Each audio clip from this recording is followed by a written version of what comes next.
현재 이재명은 사고를 사고로 덮는 중이다.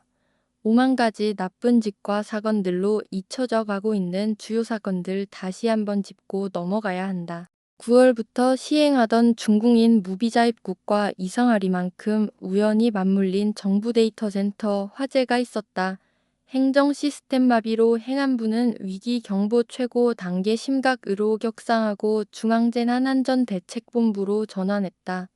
우리는 약 한 달간 각종 증명서 발급 중단, 금융보험 택배에도 영향을 받았다. 이런 불편은 감당할 수 있었다. 그러나 중국 무비자 입국과 겹치며 국정자원관리원 NIRS 화재로 한국에서 휴대전화 개통 시 신분증이 더 이상 필요하지 않다. 무비자로 입국한 중국인들이 이제 마음대로 휴대전화를 만들 수 있다. 무슨 일이 일어날 수 있을까? 라는 내용이 SNS인 X의 구 트위터 올라왔다. 이 글에 인용된 다른 게시글에는 화재 직후 정부 신원 확인 시스템이 마비돼 휴대전화 매장에서 일단 개통 후 나중에 확인하라는 공지가 내려왔다는 내용이 공유됐다. 해당 게시글은 1호 위조 만료 훼손된 신분증도 합법적으로 개통이 가능했다고 주장하며 이를 대포폰 합법 개통 데이라고 표현했다. 행안부는 중국 무비자 입국과 화재 둘 사이의 관계는 상관없다고 밝혔다. 하지만 조선일보는 통신사들이 국회에 제출한 자료를 인용하여 화재 이후 신분증 진위 확인이 완전히 복구되기 전까지 약 15만 건의 계정이 일시적으로 완전한 신원 검증 없이 개통됐다고 보도했다. 우리 국민은 우려했던 대로 마약 밀반입, 음주운전, 역주행, 절도 갑자기 많아진 실종자 수와 알아볼 수 없는 시체들 등 온갖 사건이 발생하고 있다. 얼마나 더 큰 사고가 터져야 더 큰 일이 벌어져야 무비자 입국 중단할까?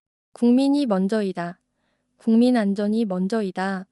우리나라 치안이 먼저이다. 지금 당장 무비자 입국 철회해야 한다. 무비자 입국으로 발생하는 범죄들을 계속 묵인한다면 이재명과 민주당은 종북 세력임을 인정하는 것이다. 중국이 설치한 서해 구조물이 대한민국 바다의 주권을 침해하고 있다.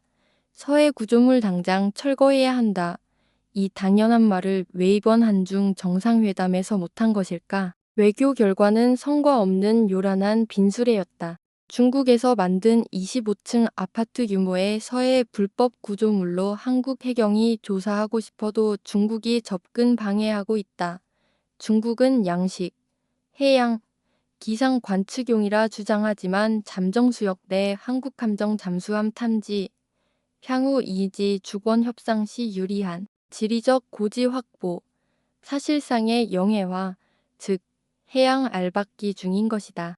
이 구조의 진짜 기능이 무엇일까? 이재명 정권은 중국의 서해 구조물 철거를 강력히 촉구하지 않는다면 이재명 정권과 민주당은 해양 주권을 포기한 것과 다름없으며 땅과 바다는 우리의 국격을 팔아먹는 것이자 자기들이 항상 들먹이는 일본처럼 이것은 중국에 대한 매국행위이다. 우리는 인명을 구조하다 숨진 최상병과 이경사의 순직 사건을 기억하고 있다. 나라를 위한 일을 선택하였지만 이재명 정권이 벌인 안타까운 두 청년의 죽음. 중국인을 구하려다 순직한 이재석 경사의 사건은 왜 이렇게 조용한 것일까? 은폐 시도가 있었던 이경사 해경 순직 사건의 실체는 무엇일까? 해경 순직 사건의 특검을 촉구해야 한다. 캄보디아에서는 중국 세력을 뒤로 두어 수많은 우리 국민이 고문, 폭행, 인신매매, 살인을 당하며 범죄에 이용되고 있다. 아시아인 중에서 대한민국인 사람이 요구량과 몸값이 제일 많다. 국민 구조의 최종 책임자는 대통령이다. 국민들은 이재명의 말을 기억하고 있다.